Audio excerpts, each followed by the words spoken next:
En 2004 se desplegó por Buenos Aires una campaña publicitaria que llamaba mucho la atención. Eh, Nunca más he vuelto a ver ese anuncio, pero con esa vez la verdad es que ya tuve más que suficiente. No creo que llegue a olvidar la imagen que saltaba de valla en valla de una parte a otra de la ciudad. Era sobre fondo blanco, eh, cubría la mayor parte de la superficie una gran oreja gris, de, de cuya cisura intertrágica, que está próxima al orificio de acceso al canal auditivo externo, se precipitaban al suelo tres gotas de sangre rojas, muy brillantes. Y de esa forma se anunciaba un modelo de altavoces de coche. No hay muchas dudas acerca de lo que vendría a sugerir ese anuncio. Básicamente, dos mensajes emparentados y preferentemente dirigidos a un público joven, ¿no? Uno sería escucha la música en tu coche tan fuerte como quieras, incluso eh, más fuerte de lo que tu cuerpo aguante, y molestarás lo indecible a la gente al pasar en tu coche. En ambos casos se plantea como positivo llevar la experiencia de la escucha más allá del límite de lo soportable, ¿no? Y con el tiempo, yo cada vez estoy más convencido de que, aunque parezca broma, eso es precisamente lo que algunos pues deben andar buscando. Y no entraré en si es una conducta voluntaria, involuntaria, consciente, inconsciente o semi-inconsciente.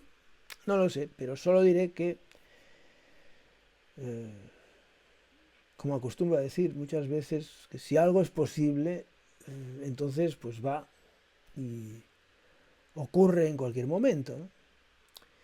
¿Que resulta que podemos hacer bombas atómicas? Pues claro, las construimos. ¿Que podemos dejarlas caer sobre ciudades indefensas? Pues lo hacemos. ¿Que podemos poner la música aún más fuerte de lo que antes la poníamos? Pues adelante, aunque moleste, aunque nos duela, ¿no? Nuestras estructuras de control social, que son capaces de poner impedimentos de todo tipo a las investigaciones orientadas, por ejemplo, a la generación de conocimientos y nuevas vías de curación de enfermedades para las que hasta la fecha no existe un tratamiento claro, pues no muestran ningún empacho en permitir que se distribuyan dispositivos peligrosos entre la población cuando los intereses que intervienen superan determinados rangos o niveles. Pese a que el peligro pueda afectar a los propios usuarios y a su entorno social y medioambiental, casi siempre a sabiendas de ello, esas estructuras de poder hasta estimulan ese empleo. Y si no son pistolas y otros armamentos, que son legales aún en demasiados países, pues pueden ser altavoces de cualquier potencia que son legales en casi todas partes, a pesar de su utilidad conocida como instrumento bélico y de tortura. Eh, Condicionados por el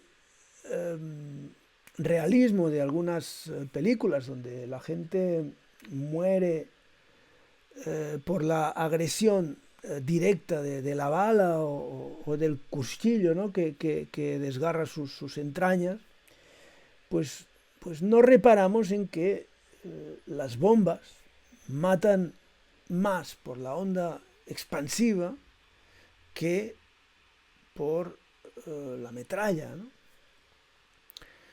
La destrucción y la muerte llegan con una onda de presión de una amplitud desmesurada. Los escudos humanos españoles en Irak describían la explosión de los 6.000 kilos de pólvora de aluminio de la llamada podadora de margaritas, de nombre oficial BLU-82, sin dejar lugar a dudas acerca de las propiedades letales del sonido. Y no satisfecho con lo apocalíptico de los resultados de esa barbaridad, hace ya más de una década el Departamento de Defensa de los Estados Unidos de América se superó a sí mismo y por supuesto a la podadora de margaritas con la madre de todas las bombas, que es la Moab, cuya carga explosiva alcanza los 9.000 kilos de pólvora de aluminio. Y bueno, volviendo a los altavoces del anuncio, quisiera recordar que un aparato auditivo humano sometido a presiones muy inferiores a los máximos alcanzables por esos instrumentos, pues puede sufrir desgarros y microhemorragias, en algunos casos, o muchos, irreversibles. No hace muchos años, al hilo de las sofisticaciones culinarias de la nueva cocina, un chiste de Forges en El País ironizaba con la propuesta de una cocina, entre comillas, asesina, ¿no? Que podría llegar a ponerse de moda en un futuro lejano. En ese dibujo, Forges presenta los camareros pinchando la cabeza de los comensales con la cubertería, ¿no? Está por ver que la cocina asesina llegue a ser realidad algún día, pero la música asesina existe desde que en las discotecas y conciertos se rebasan los niveles seguros de sonido en varios órdenes de magnitud. Si el estándar de seguridad laboral en muchos países aconseja un nivel de 85 decibelios, el de un concierto de rock medio supera los 100 decibelios entre las filas 15 y 18, y no digamos en filas mucho más bajas. Claro, me veo obligado a recordar que cada unidad representa en esa escala de decibelios la multiplicación por 1.26 del valor del flujo de energía o de la presión acústica. La diferencia pues entre el valor de seguridad y la medida de esa experiencia que acabo de citar es de 15 decibelios, lo que significa que entre el flujo de energía considerado límite de lo seguro y el de la medida en esas condiciones hay una relación de 1 a 1.26 elevado a 15, es decir, de 1 a 32. Es decir, por lo tanto, hay pues que multiplicar el flujo límite de energía seguro por 32 para alcanzar el que reina en según qué salas de conciertos, ¿no? Y eso es una inmensidad, es una brutalidad. En realidad es un asesinato, al menos, de las células del aparato de Corti, que se aloja en la membrana basilar de nuestros aparatos auditivos. Dejo aquí abierta la pregunta acerca de la razón por la que podamos necesitar autolesionarnos, ¿no? Yo no la encuentro, pero ya que lo hacemos, seguro que alguna hay. Yo me descubro a veces ensoñando que en el interior de esos coches que al pasar despiden latidos descomunales, usualmente al ritmo de un 4x4 agresivo, castense, monótono, pues debe haber personas, gentes, a quienes quizá les encante sangrar por los oídos, ¿no? Y es que los automóviles, que no solo sirven para mejorar las condiciones de los viajes y la independencia de sus usuarios, desde siempre, incluso antes de existir, en sus predecesores, que son carrozas, carros, carruajes, carromatos, etc., ya tuvieron la función de significación de la identidad y ¿por qué no?, del poder de sus propietarios. Como sería de esperar, pues los accesorios acústicos de los carruajes de hoy pues nos ofrecen pues, cada vez más prestaciones, ¿no? Y entre ellas la de hacernos sangrar por los oídos con la mayor eficacia.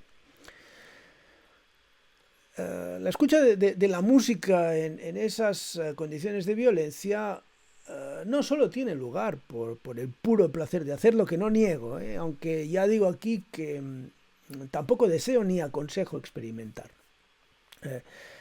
Mucha gente se pasea por ahí con su coche y su música por el puro placer de mostrarse.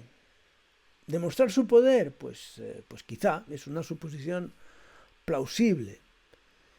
Y pasa igual con quienes transitan por los espacios públicos con su reproductor de MP3 o con el teléfono móvil a todo volumen, con los altavoces a punto de saturación, si no saturando, o directamente rotos, ¿no? Rotos por el uso, como si los auriculares no existieran, porque de hecho, para ellos poner la música de esa forma es comparable a vestirse de una determinada manera. Y pasa igual con la gente que al venir los calores pues abre la ventana de su habitación y pone música en sus equipos domésticos, que son cada vez pues más potentes, ¿no? Y tal vez hayan pasado el invierno sin escucharla, o escuchándola muy poco. Sin embargo, cuando las temperaturas aumentan, la apertura de ventanas se acompaña a menudo de cada vez más altos niveles de música saliendo por ellas. Y sin duda, será que la caricia en el cuerpo de la brisa fresca de una mañana de primavera es un gran placer, pero acompañado del exhibicionismo, que es indispensable para vencer el pudor natural por invadir el vecindario de fluvios y basuras personales, pues debe ser doblemente estimulante, ¿no? Estoy seguro de que si la exhibición de insignias y banderas no fuera placentera, la apertura de ventanas al son de la música no se practicaría tanto. Ese fenómeno, lejos de disminuir, pues va en aumento.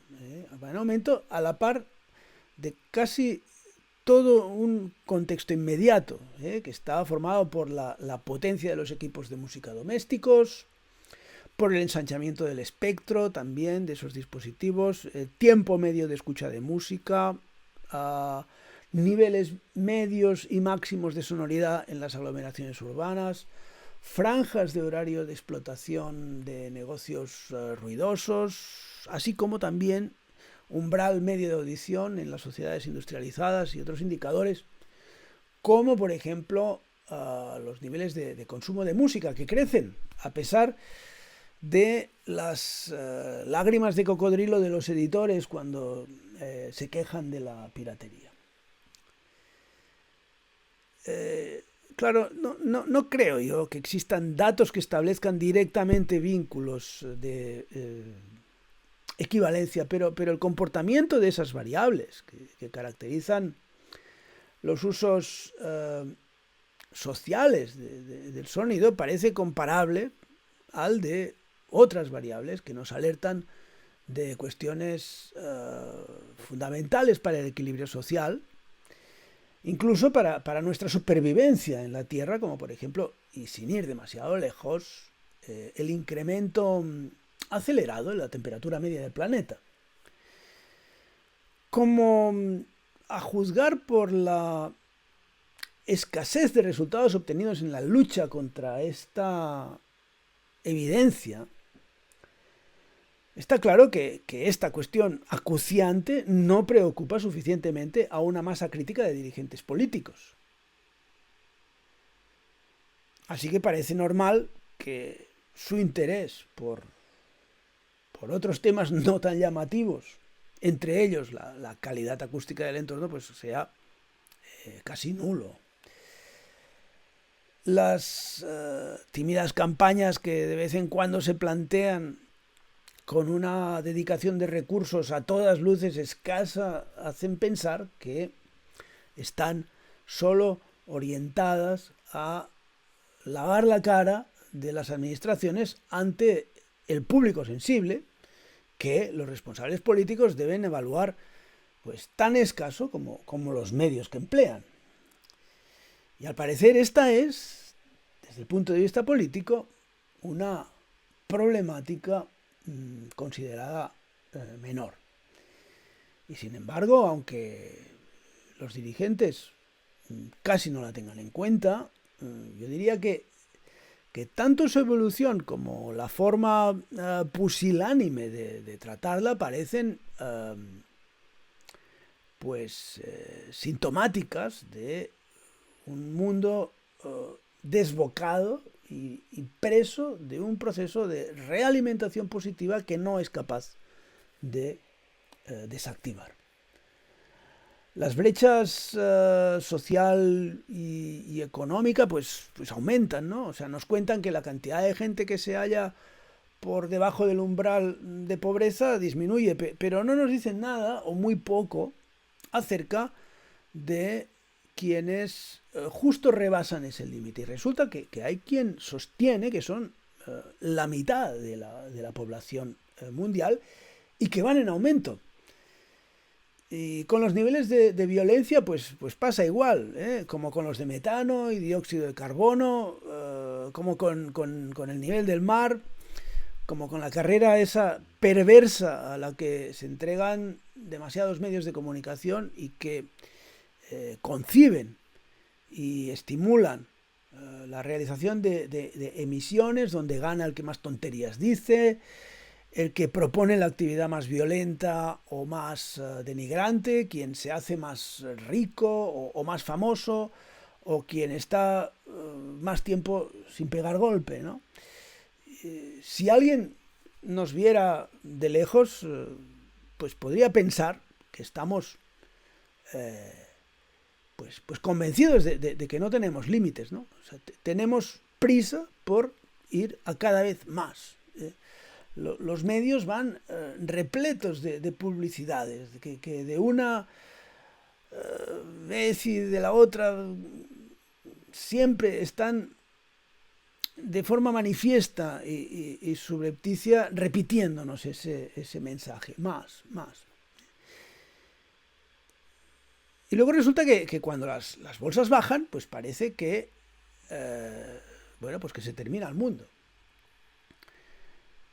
Pero ¿cómo podemos pensar o creer, más bien, que vamos a ir creciendo indefinidamente? ¿A quién le interesa que nos creamos pues semejante patraña? Si está claro que los recursos del planeta son finitos. ¿Quién tiene aún interés en que nos creamos iguales a los dioses? ¿Quién lo tiene en que continuemos pensando que tenemos derechos sobre la tierra y el resto de seres que la habitan, ¿no? O sea, quien lo tenga será porque no abriga ya ninguna esperanza ¿no? Y piensa que bien vale la pena pues acelerar el proceso un poco más y de ello puede sacar algún partido a corto plazo, ¿no? Es como el de perdidos al río, digamos. Así, los discursos triunfalistas que sin enunciarlo explícitamente nos anuncian un futuro mejor, pues paradójicamente nos conducen con velocidad creciente al desastre, ¿no? Cuando aún no habían caído las torres gemelas, pues casi solo se hablaba de calentamiento global como una suposición de algunos científicos cuya pues, credibilidad se ponía en duda en diversos ambientes, puesto que su mensaje resultaba más bien molesto al enfriar las profecías espectaculares siempre tan estimulantes y apreciadas de muchos políticos, especialmente de la derecha. En el contexto pues hipomaníaco de esa época, escuchaba una vez en Arco a Derrick de Kerckhoff en un alegato donde apologizaba por el crecimiento del pulso metabólico de la cultura, que asociaba al desarrollo de Internet, al aumento del ancho de banda de los canales de transmisión y también al de la velocidad de la electrónica computacional. Y me dejó perplejo que en ese eufórico alegato sostuviera que la auténtica nueva música, la más apropiada a las especificidades de Internet y más acorde con el pensamiento cibernético propio de los tiempos que estaban por venir, había de ser lo que entonces, hacía una década, se denominaba música techno. Y nunca entendí cómo fue que le diera por ahí, porque la cosa no me parecía relevante para su argumentación. Pero al fin, superado el segundo decenio de siglo, ahora que la atribución del progreso a los logros técnicos no es sostenible sin tener en cuenta otras complejidades y cedidas a otras propuestas estéticas las marcas de modernidad, de contestación, de alternatividad, que en su momento el techno acaparó despiadadamente, casi sin dejar espacio a otras manifestaciones musicales igualmente modernas, pero menos agresivas, se confirma ahora la absorción, más que la fusión, término sempiterno de moda, de ese techno por los géneros tradicionales, ¿no? En esa época, de Kerckhoff no era el único observador visionario entusiasmado por la velocidad a la que íbamos quemando etapas. O sea, ese ir hacia algo de lo cual solo se sabía que era más que el punto en el que nos encontrábamos. Pero más qué, en realidad no nos decía mucho más, o sea, solo más, como si hubiera algún lugar a donde ir.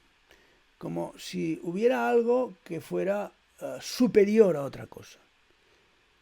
¿Y qué íbamos a generar estando en semejante estado de ánimo? Sinceramente creo que más que nada confusión, ¿no? O sea, podría ser que Internet representara un paso más en la evolución del pensamiento humano, seguro, seguro que es un factor que contribuye extraordinariamente en los procesos de socialización, pero si con el empleo del término evolución se quiere apuntar a cambios sustanciales en el material genético, tenemos en cuenta los límites físicos del funcionamiento del órgano que lo hace posible, que es el cerebro, así como también su capacidad real de evolucionar.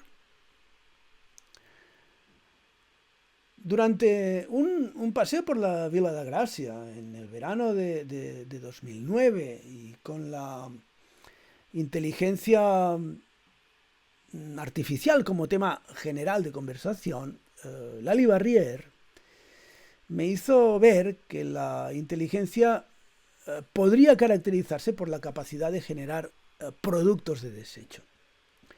Y en efecto, llama la atención el hecho de que nuestro cerebro, que es un órgano que se va constituyendo como resultado de uno de los múltiples procesos evolutivos de la vida, que es un fenómeno que invierte temporalmente la tendencia inexorable del universo al desorden, es capaz de terminar generando tanta basura, tanto desorden, tanto ruido, ¿no? Precisamente en el momento en que parece estar alcanzando sus límites de eficacia. Es claro que nos convendría un reajuste evolutivo. Lo que no lo es tanto es si ello es o no posible.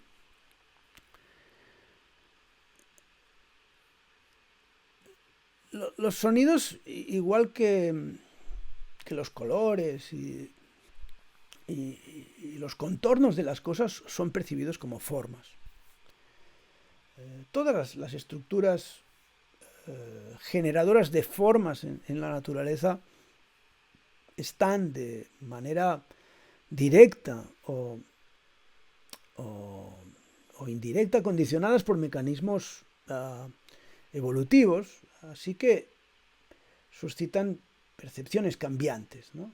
Las cosas son como son, las percibimos como las percibimos, porque a causa de ello, si se trata de material inerte, pues tienden a la permanencia frente a estructuras más inestables. O si se trata de seres vivos, alguna población de individuos de alguna especie, pues ha obtenido ventajas en la perpetuación de sus genes, los cuales, tras ciclos y ciclos reproductivos, pues tienden de esa forma a extenderse a la mayoría de los individuos de la especie a medida que se van extinguiendo los que no tienen esas, digamos, características genéticas. Los cantos nupciales de las aves, por ejemplo, son de una forma concreta porque gracias a ello las estructuras genéticas que los determinan tienden a obtener más éxito reproductivo que otras estructuras genéticas que determinan cantos menos atractivos para los individuos del sexo opuesto. Y pongo el caso de las aves porque es muy espectacular, pero igual ocurre con los sonidos de otras clases de animales, ocurre con cada especie. Las hembras del grillo, por poner otro ejemplo, localizan al macho por su canto, que debe ser de una forma particular para que les parezca sexy. El sonido de unas especies encuentra su lugar entre el de las otras tras periodos larguísimos de adaptación, y es muy instructivo comprobar que en la selva o en la sabana los sonidos de los animales se escuchan independientemente, casi sin interferir entre ellos. Tienden a ocupar bandas espectrales o ventanas temporales distintas, así que es habitual percibirlos simultáneamente, digamos, en todo su esplendor. Y eso es porque generación tras generación los individuos de cada especie pues van ajustando sus producciones sonoras de manera que ocupan las bandas de espectro o las franjas de tiempo pues menos densas, por lo que la probabilidad de enmascaramiento de su canto es menor. Y con ello aumentará la probabilidad de ser localizado por los congéneres del sexo opuesto y así, si no lo localizan, pues también de sus depredadores.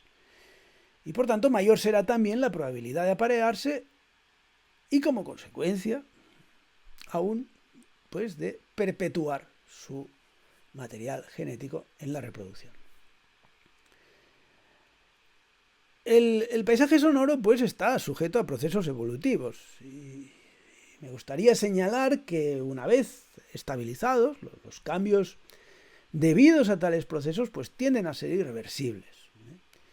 El sentido de la evolución es el mismo que el de la flecha del tiempo. Una vez afianzado un determinado estado, la vuelta atrás es una probabilidad escasísima, casi tanto como la de que espontáneamente se recompongan los anillos de un vaso que se estrelló contra el suelo, ¿no? El paisaje sonoro cambia pues constantemente y de manera irreversible, siempre. ¿Haya mediación humana o no?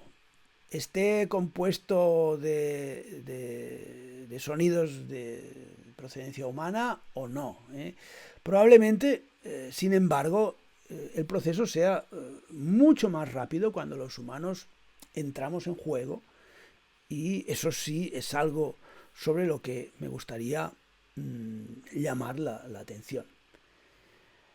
Existen incrementos en la velocidad del cambio del paisaje sonoro que, inducidos por la presencia humana, impedirían o dificultarían el ajuste del resto de los elementos sonoros a las nuevas situaciones globales de ocupación del espectro. Es decir, que tenemos el poder de llenar de basura el paisaje sonoro, y ello no es soportable para todos los seres vivos. O sea, puede que tampoco lo sea soportable por nosotros mismos, porque los altos niveles de sonido pues aumentan el estrés en los seres humanos y en los animales, y disminuyen su capacidad de comunicación y de respuesta.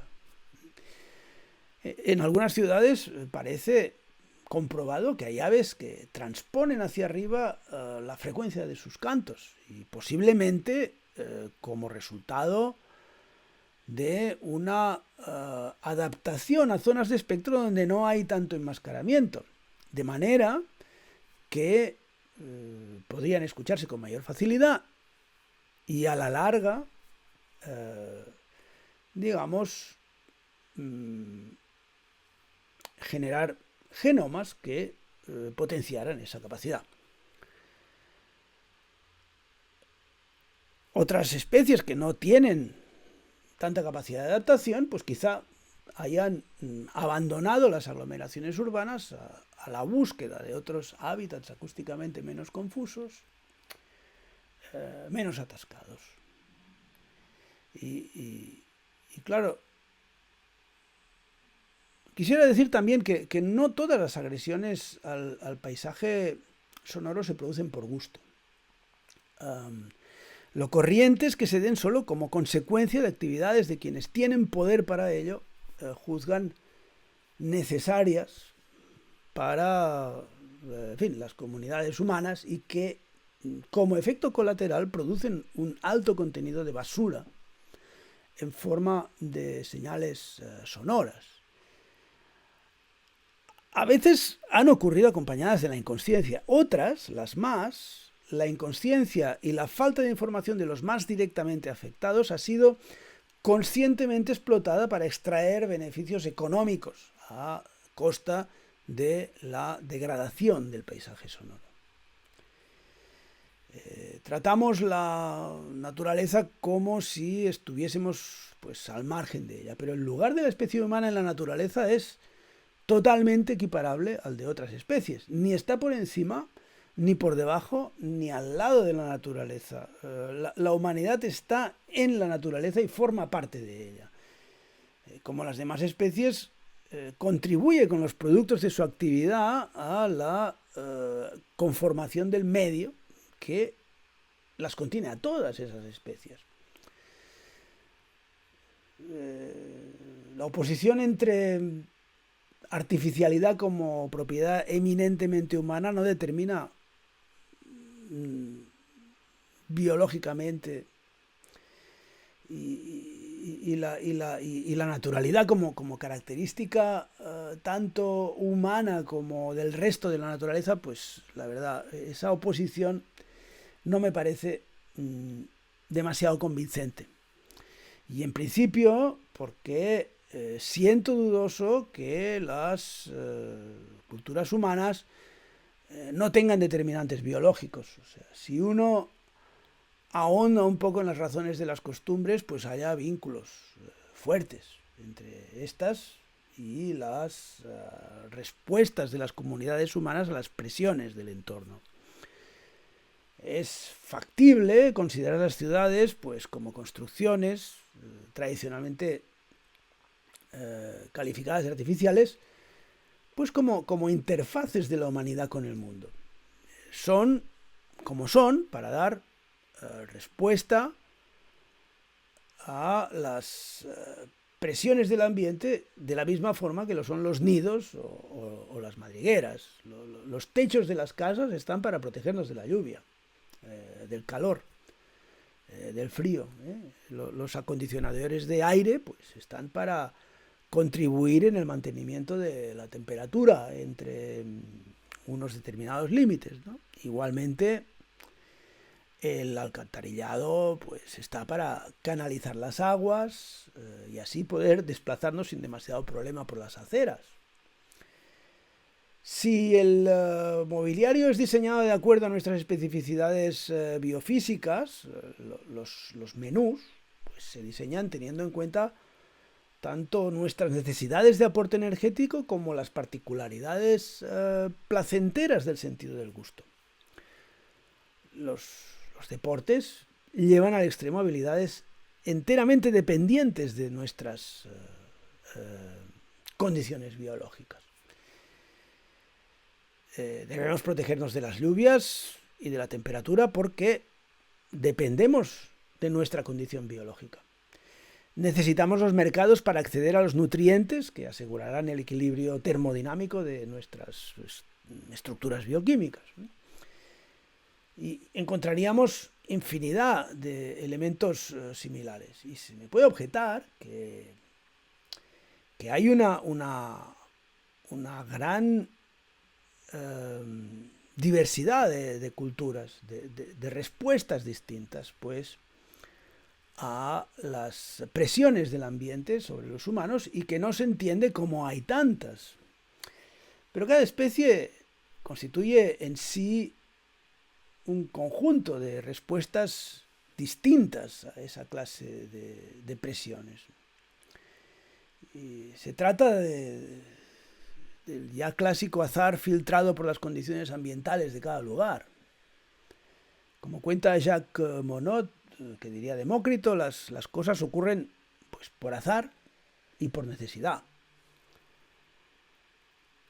¿Y por qué en la actividad humana no habría de ocurrir igual? O sea, alguien podría objetarme también que las respuestas humanas son resultado de la reflexión y del libre albedrío, o sea, del empleo de la mente. Y yo respondería que la reflexión y la voluntad son hoy por hoy términos en tela de juicio en el terreno neurobiológico.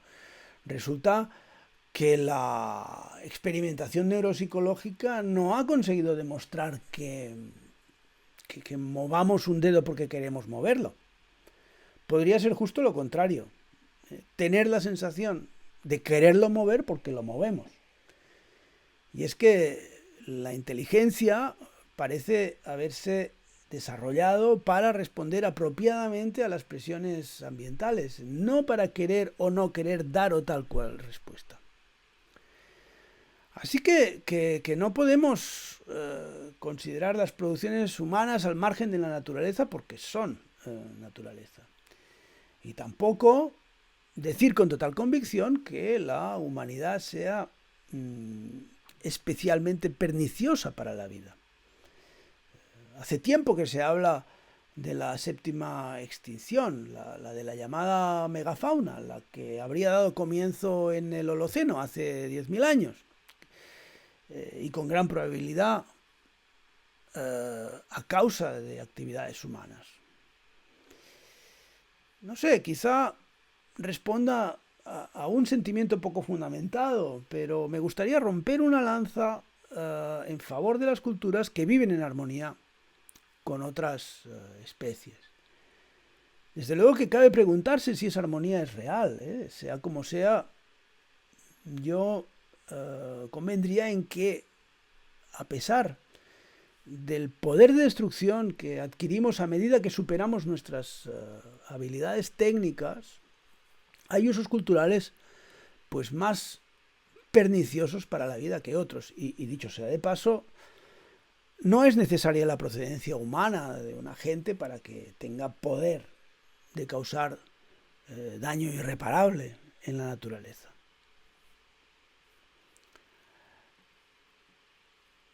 A pesar de que desde hace ya pues muchas décadas los científicos vienen argumentando con indicios incuestionables que la evolución no se dirige hacia ninguna parte, que no tiene ningún sentido defender la existencia de cúspides evolutivas, que no hay especies evolutivamente superiores a otras, que no sobrevive el más fuerte sino el que mejor se adapta a las fluctuaciones del medio y que, en consecuencia, la humanidad es tan solo una pieza del mosaico de la vida en la Tierra y no una especie privilegiada, pues resulta que con muchísima frecuencia y en personas de recursos intelectuales muy variopintos, escuchamos opiniones que, si fueran argumentadas al extremo, se revelarían contrarias a este punto de vista evolucionista tan razonable. La tendencia a situarnos por encima del resto de la naturaleza es algo muy atávico. Por las razones que sean, las orientaciones preponderantes de muchas culturas humanas han preferido dominar la naturaleza a integrarse en ella. Y al parecer, por alguna razón, resultó en algún momento rentable diferenciarse de la naturaleza, quizá para dominarla. Ahora que nos sentimos inseguros, ¿no?, porque en el horizonte se avizora ya la escasez de recursos, que sea rentable dominarla no debería estar claro para nadie. Lo llamativo, a pesar de las evidencias de todo tipo, es que aún haya quienes estén propugnando huidas hacia adelante. No se me ocurre nada amable acerca de las posiciones ideológicas que necesitan separar la humanidad del resto de la naturaleza, porque se justifican en visiones jerarquizadas y piramidales del mundo, en cuya cúspide solo cabe pues instalar algún dios, justo por debajo del cual se sitúa la humanidad y por debajo de ella el resto de los seres vivientes. Y se sigue de esa construcción que si la estructura de la creación divina tiene jerarquías, pues también debe poseerlas la humanidad. Es decir, que es natural que existan unos humanos con derechos sobre otros humanos. Pienso, por ejemplo, en quienes totalmente al margen de la voluntad popular, pues deciden las leyes de bosques o de costas de un país en beneficio de entidades chapucera e irresponsablemente diseñadas para la obtención de rendimiento económico, sin tener en cuenta el deterioro seguro de recursos que conllevan ese tipo de estrategias orientadas a esos fines, ¿no? La presencia de la jerarquización en esas estructuras ideológicas y la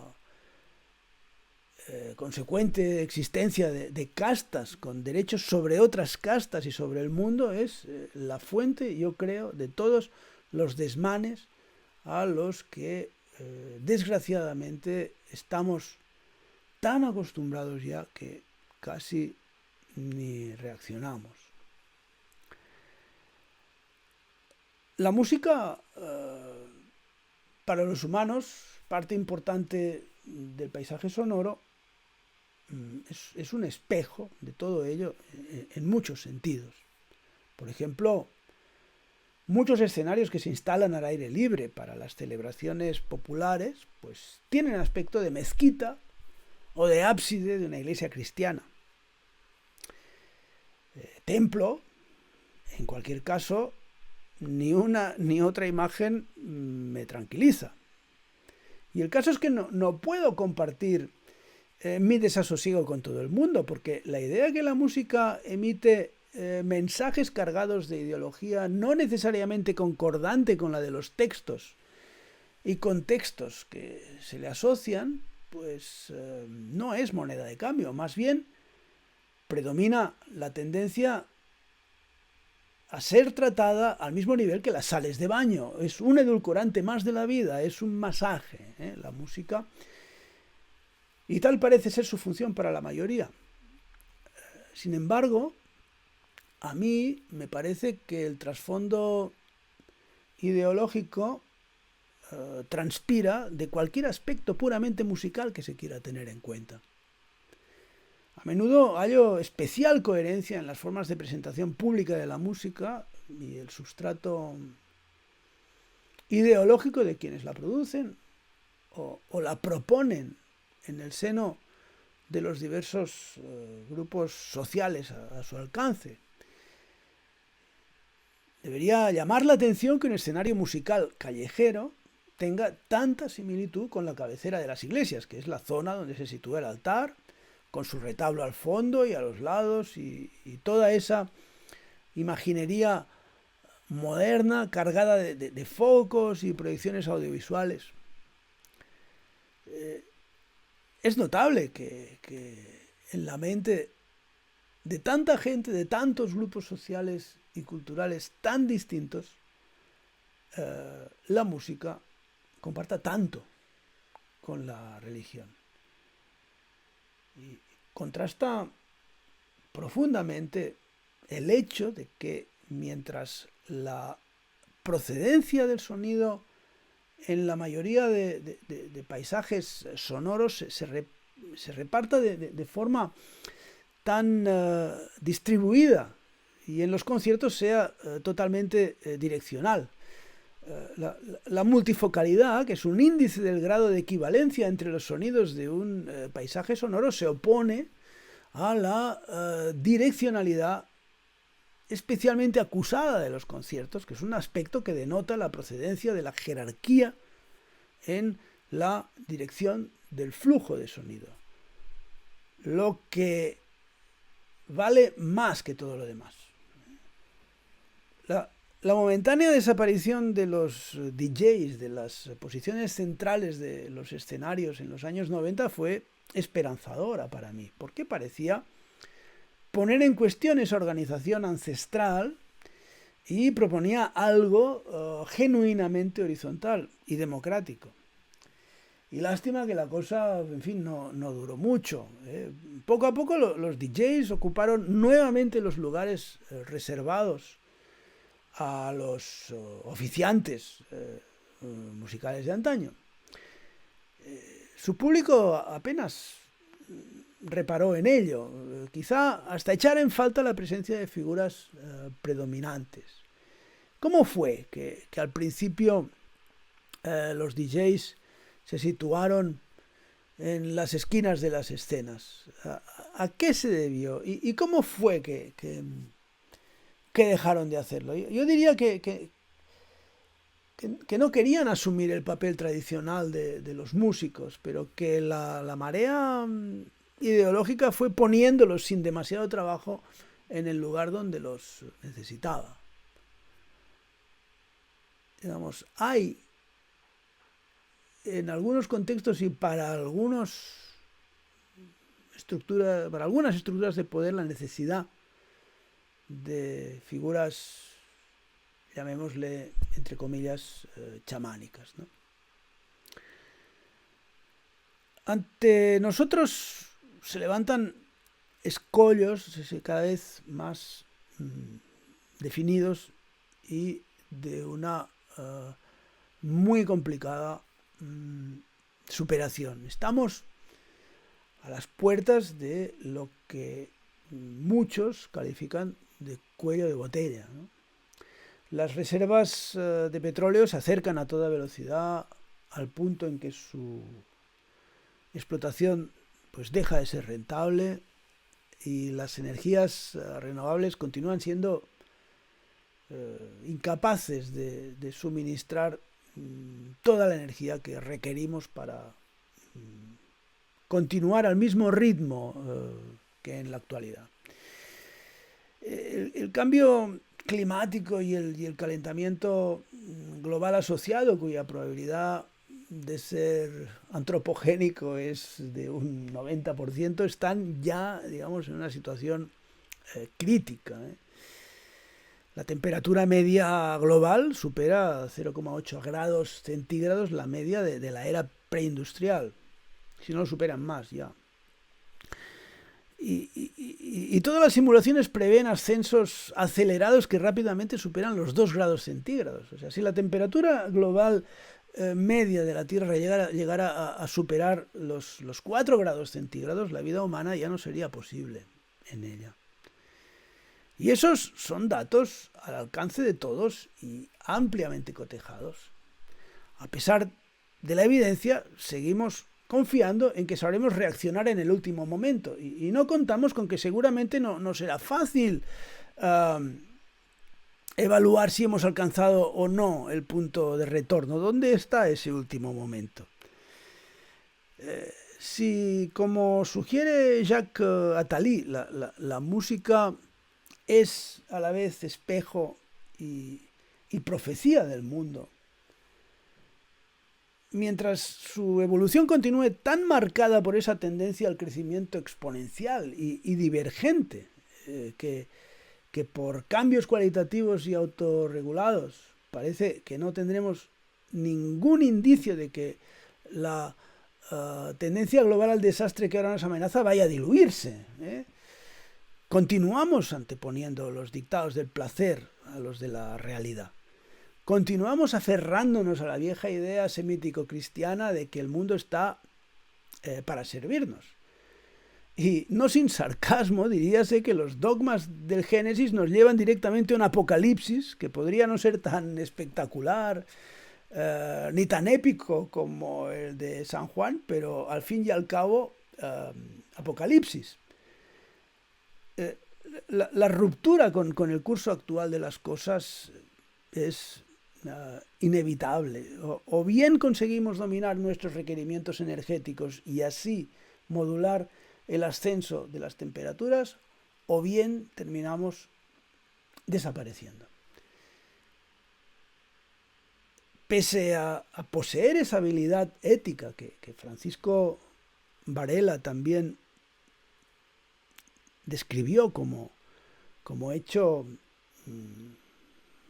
evolutivo, casi únicamente propio de los humanos, aún no disponemos de herramientas demasiado sofisticadas para controlarnos.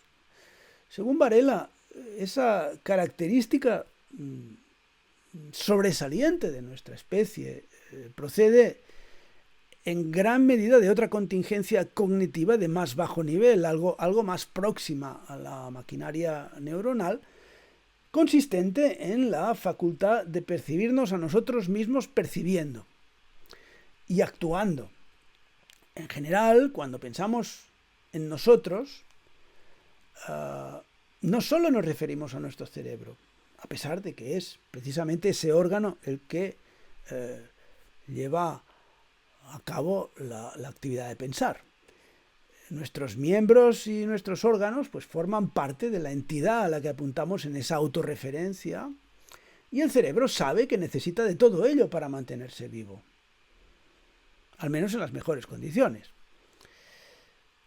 Como consecuencia de la capacidad de autorreferencia y de reconocernos formando parte de nuestra especie, la percibimos actuando en el mundo y demasiado a menudo introduciendo ruido en muchos, si no todos, los sistemas con los que se relaciona.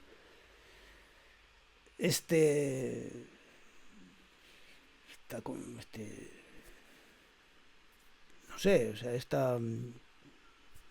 manifestación mía es precisamente una de tantas muestras de la realidad de percepciones como esa. Eudald Carbonell diría que poseemos conciencia crítica de especie.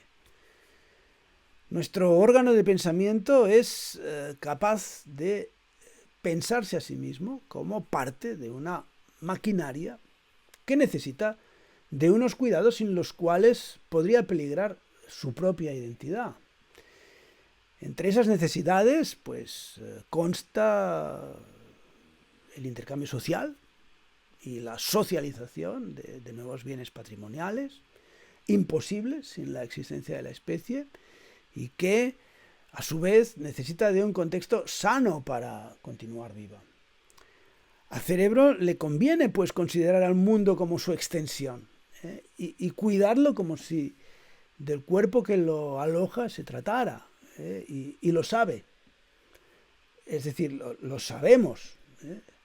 Lo que desconocemos es la forma de cuidarlo.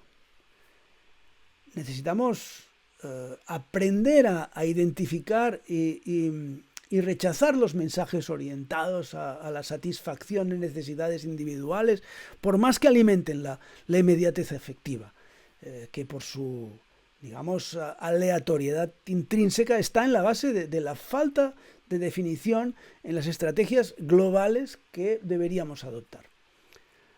Esa dinámica ciclotímica de ascensos y descensos reactivos que tiene un espejo fiel en fenómenos como la bolsa, que es esa especie de barómetro de los avatares de la afectividad global de los poderosos, debería ser reemplazada por otra mucho más lógica, razonable y ajustada a las necesidades reales de todos, o sea, más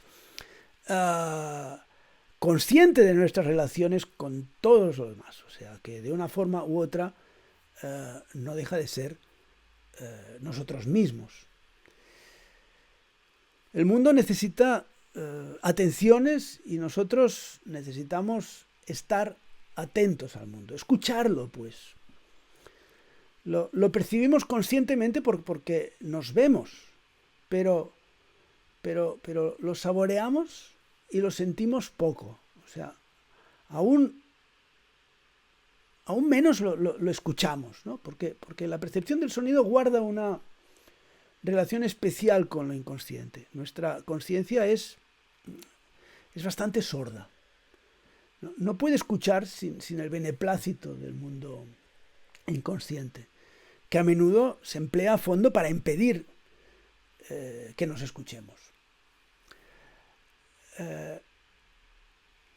No nos dejamos ver desnudos por la ventana, pero sí permitimos que se nos oiga lo más íntimo. La música, el sexo, peleas domésticas son parte importante del paisaje sonoro de patios de luces de cualquier vecindario, ¿no?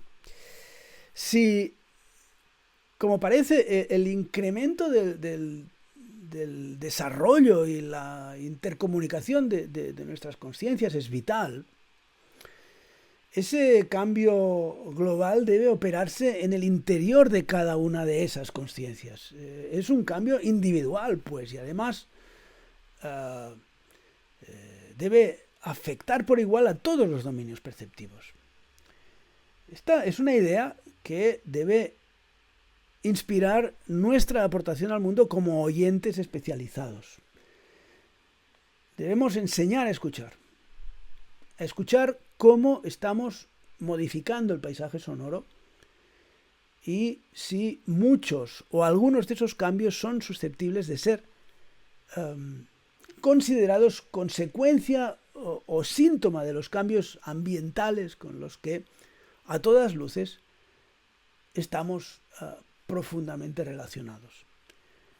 Se impone la diseminación global de la necesidad de una escucha del mundo atenta, profunda, que es algo que no consiste más que en la práctica individual de la conciencia aplicada a la propia manera de escuchar. Y para ello, lo que necesitamos es silencio.